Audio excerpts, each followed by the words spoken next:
Okay, so finally dumating na isang sign na trend tayo na talaga ako. So may nakita kong video online, talagang trending na trending tong product na to. Talagang hype na hype. So nakita ko po itong trolley storage na organizing po na box. So syempre kumuha na rin ako ng isa dahil yung marami kong gamit dito. Tapos sasabihin pa ako na papo, ng dami ko daw mga gamit. Tapos meron ng mga storage box dito, punong-puno. So ngayon may nakita na rin ako dito online, kumuha na rin ako ng isa. So ang maganda po dito, talaga po nga napakadali lang po niyang i-install. Wala pa pong 10 minutes, ay wala, talaga natapos na. Tsaka nagulat ako, yung pinakataas po niya, kasi actually 5 layers yung kinuha ko.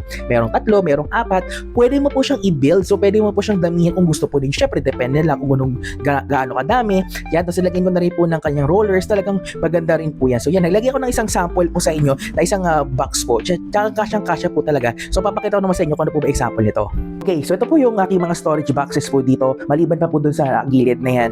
Ngayon, lahat ng mga gadgets ko po, mga accessories nandito talaga sa isang box yan. Pero minsan kailangan ko kasi maglagay or kumuha ng mga gamit dito. Kailangan ko patanggalin yan isa-isa para lang makuha lang yung isang gamit na doon na sa baba.